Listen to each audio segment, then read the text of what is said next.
মিশরের ধুলোমাখা রাস্তায় পায়ের নিচে ফাটা বল নিয়ে যে ছেলেটা দৌড়াতো এক অসম্ভব স্বপ্নের দিকে, কেউ জানতো না সে পৃথিবীর সেরা ডিফেন্ডারদের ভয় ধরিয়ে দেওয়া একটি ঝড় হয়ে উঠবে। আজ লিভারপুলের অ্যানফিল্ডে যখন লক্ষ মানুষের কণ্ঠে একসাথে ওঠে ইজিপশিয়ান কিং, তখন সে প্রতিটি শব্দ লুকিয়ে থাকে তার অগণিত ত্যাগ, সংগ্রাম এবং নিজেকে হার না মানার এক অদম্য মানসিকতা। এটাই সেই গল্প যেখানে এক সাধারণ যুবক ইতিহাসকে নিজের পায়ের নিচে এনে দাঁড় করিয়েছে। এই পর্বে লেজেন্ড স্টোরির পক্ষ থেকে আজ আমরা জানব মিশরের নাগরিকের এক সাধারণ গ্রাম্য যুবক কিভাবে সমস্ত বাধা পেরিয়ে মিশরীয় রাজা হয়ে উঠলেন।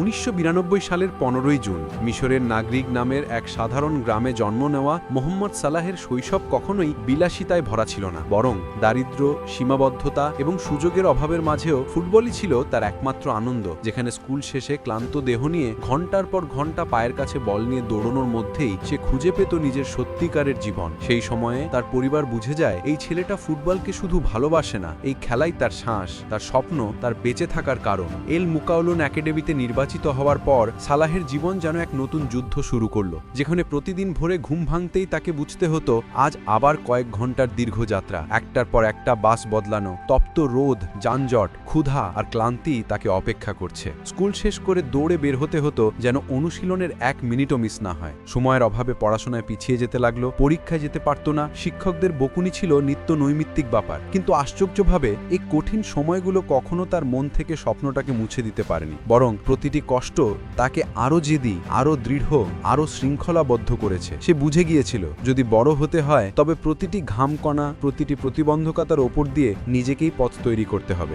২০১২ সাল সালাহের জীবনে এক মোড় ঘোরানো বছর। যখন এফসি বাসেল তাকে সাইন করে তখন পৃথিবী হয়তো বুঝতে পারেনি ঠিক কত বড় পরিবর্তন আসছে একজন তরুণ আফ্রিকান খেলোয়াড়ের জীবনে। নিজের দেশ, নিজের ভাষা, নিজের পরিবার ছেড়ে হিম শীতল দেশে আসা কোনো সহজ কাজ ছিল না। জানালার বাইরে সবকিছুই অপরিচিত, রাস্তা, মানুষ, সংস্কৃতি, আবহাওয়া, এমনকি মাঠের ঘাসও আলাদা অনুভব হতো। কিন্তু এই সব অস্বস্তির মাঝেও সালাহ প্রতিটি অনুশীলনে নিজেকে প্রমাণ করতে মরিয়া ছিল। সে জানতো এই সুযোগ আর ফিরে আসবে কিনা কেউ জানে না। তাই প্রতিটি ম্যাচে, প্রতিটি দৌড়ের সময়, প্রতিটি বলের পেছনে লুকিয়ে থাকতো তার হাজার মাইলের যাত্রা, তার অব্যক্ত ত্যাগ আর সেই গভীর আত্মবিশ্বাস যে আমি পারবো, আমাকে কেউ আটকাতে পারবে না। ২০১৪ সালে চেলসিতে যোগ দেওয়ার পর সালার সামনে নতুন চ্যালেঞ্জ এসে দাঁড়ালো। সবাই তাকে নিয়ে উচ্ছ্বসিত ছিল, কিন্তু বাস্তবতা ছিল ভয়ঙ্কর কঠিন। বিশাল দলে জায়গা পাকা করা মানেই প্রতিদিন নিজের অস্তিত্ব প্রমাণ করা, কিন্তু মাঠে সুযোগ মিলল খুবই কম। মিনিটের পর মিনিট, ম্যাচের পর ম্যাচ সে বেঞ্চে বসে দেখতে লাগলো অন্য খেলোয়াড়দের পারফরম্যান্স। বাইরের দুনিয়া বলতে লাগলো সালাহ ব্যর্থ। তাকে নিয়ে করা শুরু হলো ঠাট্টা,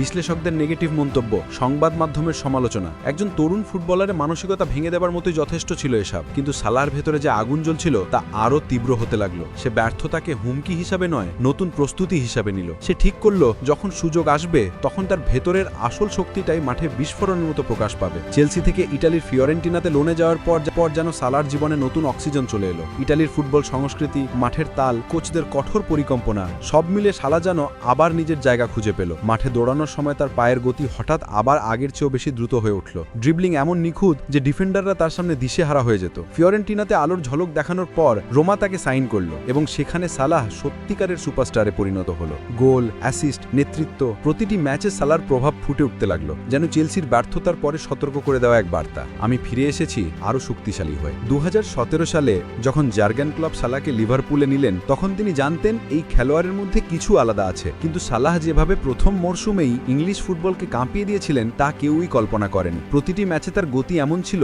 যেন তাকে ধরে ফেলা অসম্ভব। ডিফেন্ডাররা যখন ভাবত তারা তাকে আটকেছে তখনই সালার গায়ের সঙ্গে বাতাস লাগিয়ে আরেক গিয়ার বাড়িয়ে দিত। গোল করার প্রতি তার ক্ষুধা, ফিনিশিংয়ে নির্ভুলতা, ড্রিবলিংয়ে সৃজনশীলতা সব মিলিয়ে তিনি হয়ে উঠলেন প্রিমিয়ার লিগের সবচেয়ে ভয়ঙ্কর অস্ত্র। আর লিভারপুলের ভক্তরা তাকে শুধু ভালোবাসতেই শুরু করেনি, বরং তাকে গান, স্লোগান, পোস্টার, ব্যানারের মাধ্যমে দলের প্রাণ হিসাবে গ্রহণ করে নেয়। অ্যানফিল্ডে ইজিপশিয়ান কিং ডাকটি শুধু একটা নাম ছিল না, এটা ছিল শ্রদ্ধা, গর্ব আর ভালোবাসার প্রতীক। ২০১৯ সালে চ্যাম্পিয়ন্স লিগ ফাইনাল ছিল শুধু একটা ম্যাচ নয়, এটা ছিল সালার কাছে তার পরিবারের জন্য, তার দেশ মিশরের জন্য আর তার নিজের জন্য বহু বছরের কঠোর পরিশ্রমের ফসল। মাত্র ২ মিনিটেই পাওয়া পেনাল্টিটি সালাহ যখন জালের দেখা দিলেন তখন দেখতে পাওয়া গেল তার চোখে জমে থাকা হাজার স্বপ্ন একসাথে মুক্তি পাচ্ছে। সেদিন লিভারপুল শুধু একটা ট্রফি জেতেনি, তারা ফিরে পেয়েছিল গৌরব, সম্মান এবং বিশ্বাস। আর সেই বিজয়ের কেন্দ্রে দাঁড়িয়েছিলেন মোহাম্মদ সালাহ, শান্ত হাসি নিয়ে, কিন্তু চোখে ছিল বিজয়ের জ্বলন্ত আলো। বিশ্বজোড়া খ্যাতি পাওয়ার পরও সালাহ নিজের মাটি থেকে কখনো দূরে যাননি। অহংকার তার কাছে অচেনা, নিজেকে কখনোই সবার উপরে ভাবেননি। মিশরের গ্রামের প্রতিটি স্কুল, হাসপাতাল,